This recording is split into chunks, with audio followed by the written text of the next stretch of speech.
Product at electrode पढ़ रहे थे, हमने 3 पढ़ लिए थे, मॉल्टन NaCl पढ़ लिया था, कंसंट्रेटेड मीडियम और डाइल्यूटेड मीडियम पढ़ लिया था। अब हमारा जो फोर्थ है वो क्या है, एक्टिव इलेक्ट्रोड कंसंट्रेटेड मीडियम में ही है, बट सिल्वर इलेक्ट्रोड रिफाइनिंग है।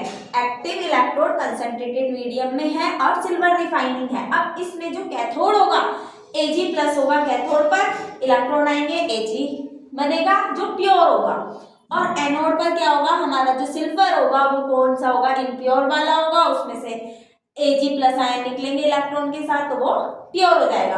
कैथोड पर से हमारा प्योर प्रोडक्ट निकलता है और एनोड पे क्या होता है, इम्प्योर रिएक्टेंट होता है। ठीक है, अब qualitative analysis of product at electrode, हमें क्वालिटेटिव एनालिसिस करना है। अब इसमें हमारा जो फर्स्ट पॉइंट है वो क्या है, फैराडे के लॉ। हमें पता है फैराडे के 2 लॉ है, first law and second law.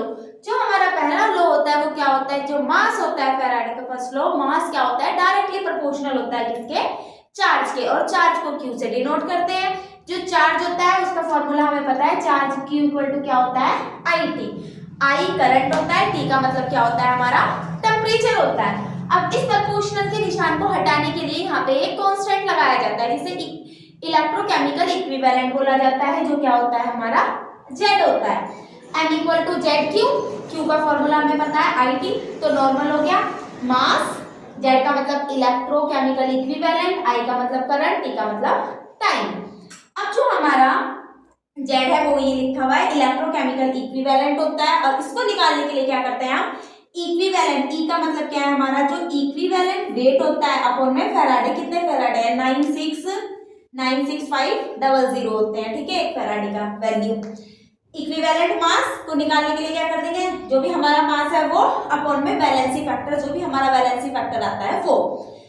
I क्या होता है, मैंने आपको अभी बताया, जब Q equal to I T है तो I क्या हो जाएगा, Q अपॉन में T हो जाएगा। ठीक है, अब इसके बाद हमारा क्या है, जो फैराडे का सेकंड लॉ होता है वो क्या होता है, सेकंड लॉ क्या है, इफ Q का मतलब क्या है, हमारा charge, if Q is the same in a number of cell, अगर हमारा जो चार्ज है वो सेम है नंबर ऑफ सेल में, then mass proportional to E, जो हमारा मास होगा वो किसके प्रोपोर्शनल होगा, हमारे E के प्रोपोर्शनल होगा।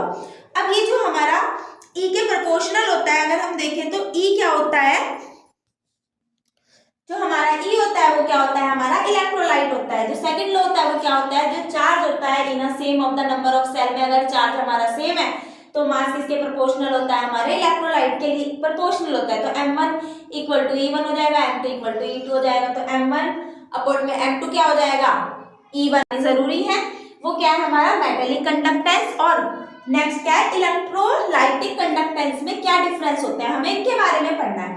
अब जो हमारा मेटेलिक कंडक्टेंस होता है ये रिस्पॉन्सिबल किसके लिए होता है, इलेक्ट्रॉन के लिए रिस्पॉन्सिबल होता है। सेम इसी के अकॉर्डिंग जो हमारा इलेक्ट्रोकेमिकल कंडक्टेंस होता है वो आयंस के लिए रिस्पॉन्सिबल होता है।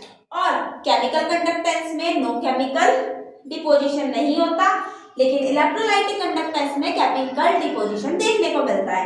नेक्स्ट क्या है, जो मेटेलिक कंडक्टेंस होता है इसमें resistance due to be the collision, जब इलेक्ट्रॉन आपस में कोलाइड करते हैं तो उनके कारण क्या आता है, रेजिस्टेंस आता है। और जो इलेक्ट्रोलाइटिक कंडक्टेंस होता है इसमें जो रेजिस्टेंस होता है वो क्यों आता है, इंटरेक्शन ऑफ द, जब आपस में इंटरेक्शन होता है, सॉल्यूट सॉल्यूट से इंटरेक्ट करेगा, सॉल्यूट सॉल्वेंट से इंटरेक्ट करेगा, या फिर सॉल्वेंट सॉल्वेंट से क्या करेगा, इंटरेक्ट करेगा, तभी क्या होता है, हमारा रेजिस्टेंस आता है ना। लास्ट वाला क्या है, मेटेलिक कंडक्टेंस क्या होगा, रेजिस्टेंस इंक्रीज होगा जितना जितना टेम्परेचर को इंक्रीज करेंगे। मेटेलिक कंडक्टेंस में क्या होगा, रेजिस्टेंस को इंक्रीज करेंगे तो टेम्परेचर भी इंक्रीज होता है। और इलेक्ट्रोकेमिकल रेजिस्टेंस में क्या होता है, रेजिस्टेंस को डिक्रीज करेंगे तो टेम्परेचर क्या होगा, इंक्रीज। लेट्स सपोज अगर हम टेम्परेचर इंक्रीज करेंगे तो रेजिस्टेंस क्या होगा, डिक्रीज होगा। शॉर्ट में अगर मैं बता दूं, मेटेलिक कंडक्टेंस किसके लिए रिस्पॉन्सिबल होता है, इलेक्ट्रॉन्स के लिए, ये इसमें केमिकल डिपोजिशन नहीं चाहिए होता। और इसमें जो कॉलिजन के कारण क्या होता है, रेजिस्टेंस आता है, इलेक्ट्रॉन के कॉलिजन के कारण अगर रेजिस्टेंस इंक्रीज होता है तो टेम्परेचर भी इंक्रीज होता है। इलेक्ट्रोकेमिकल इलेक्ट्रोलाइटिक कंडक्टेंस में क्या होता है, रिस्पॉन्सिबल किसके लिए होता है, आयंस के लिए रिस्पॉन्सिबल होता है, केमिकल डिपोजिशन देखने को मिलता है। और इसमें जो रेजिस्टेंस आता है वो किसके कारण आता है, solute solute solute solvent solvent या फिर सॉल्यूट और सॉल्वेंट के डिपोजिशन के कारण, या आई मीन इंटरेक्शन के कारण। और इसमें रेजिस्टेंस इंक्रीज होता है जितना जितना हम टेम्परेचर को क्या करते हैं, इंक्रीज करते हैं। अब इसके बाद हम कुछ जनरल टर्म्स के बारे में पढ़ेंगे। करना है, जो हमारी पहली टर्म है वो क्या होती है, रेजिस्टेंस। रेजिस्टेंस को आर से डिनोट किया जाता है और इसकी यूनिट क्या होती है, ओम होती है, जिसको हम किस तरीके से बनाते हैं, ऐसे बनाते हैं। ठीक है, नेक्स्ट क्या है हमारा कंडक्टेंस होता है। जो हमारा कंडक्टेंस होता है वो क्या होता है, हमारे रेजिस्टेंस का उल्टा होता है। रेजिस्टेंस क्या होता है, आर होता है, और कंडक्टेंस क्या होता है, 1 में आर होता है। और जो इसकी यूनिट होती है हमारे कंडक्टेंस की वो क्या होती है, मोह होती है, ओम इनवर्स होती है या फिर साइमन होती है, जिसे एस से क्या किया जाता है, डिनोट किया जाता है। इसके बाद नेक्स्ट क्या है हमारा, जो हमारा रेजिस्टेंस होता है वो क्या होता है हमारा, R equal to rho L upon में ए होता है। अब हमें पता है कि जो रेजिस्टेंस है वो डायरेक्टली प्रोपोर्शनल होता है लेंथ के, और रेजिस्टेंस क्या होता है, इनवर्सली प्रोपोर्शनल किसके होता है, एरिया के। अब क्या होता है, अगर हम इन दोनों को आर के प्रोपोर्शनल है रखेंगे तो ये कुछ इस तरीके से हमें देखने को मिलेगा, R proportional to L upon में ए। और ये प्रोपोर्शनल का निशान अगर हम हटाते हैं तो यहाँ पे क्या आता है, कांस्टेंट आता है। वो क्या होता है हमारा, रो होता है। रो को क्या बोलते हैं, रेजिस्टिविटी कांस्टेंट बोलते हैं या फिर रेजिस्टिविटी भी कह देते हैं। तो रो इक्वल टू क्या होता है हमारा, रेजिस्टिविटी होता है। और अगर हमें रो का फॉर्मूला निकालना है तो रो इक्वल टू क्या हो जाएगा, आर मल्टीप्लाई ए अपॉन में एल। अब हमें ये भी पता है कि अगर हम इसे पलट के लिख दें 1 अपॉन में रो लिख देते हैं, सॉरी ऐसे बनता है 1 अपॉन में रो को क्या बोलते हैं हम, कंडक्टिविटी बोलते हैं। ठीक है, और जिसे कंडक्टिविटी को हम कापा से भी डिनोट करते हैं। थोड़ा सा कॉम्प्लिकेटेड है पर समझना जरूरी है, एग्जाम में से बहुत सारे क्वेश्चन भी आते हैं। देखो रेजिस्टेंस आर होता है, रेजिस्टेंस का उल्टा क्या होता है, कंडक्टेंस होता है, जिसको 1 अपॉन में आर से लिखा जाता है। Formula C equal to 1 upon में आर, जिसकी यूनिट क्या होती है, साइमन, ओम, इनवर्स या फिर मोह होती है।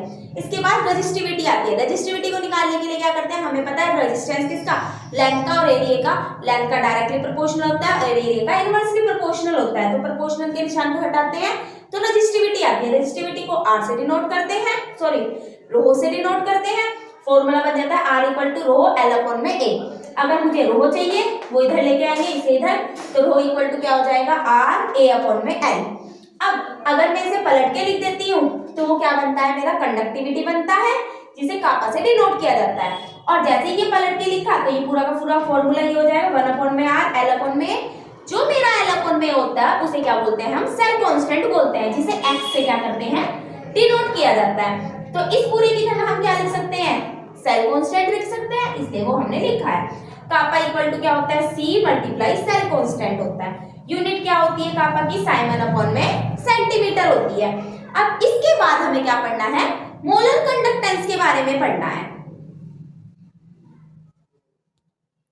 अब जो हमारी मोलर कंडक्टेंस होती है वो क्या होती है, डेल्टा एम से हम इसे डिनोट करते हैं।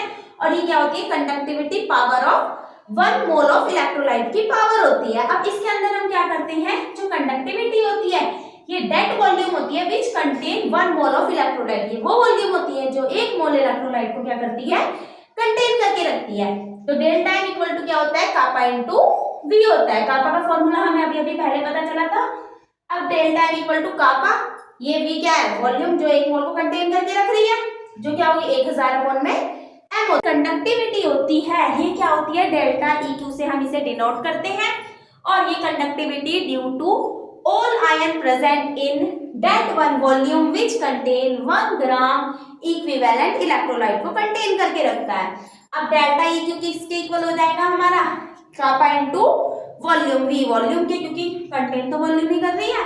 अब जो हमारा ई क्यू होता है इसका जो यूनिट होती है वो क्या होती है, साइमन सेंटीमीटर स्क्वायर अपॉन में ग्राम इक्विवेलेंट होती है। फॉर्मूला देखें तो के मल्टीप्लाई 1000 अपॉन में एन। एन का मतलब हमारा नॉर्मेलिटी होता है। अब जो एन होता है हमें पता है इक्विवेलेंट मोल अपॉन में वॉल्यूम। और वी क्या है, अगर मिलीलीटर में है तो हम 1000 से क्या कर देते हैं, मल्टीप्लाई कर देंगे, या फिर ऊपर लिखा है तो मल्टीप्लाई होगी इक्विवेलेंट में इनकी, एन मोल ऑफ इक्विवेलेंट की।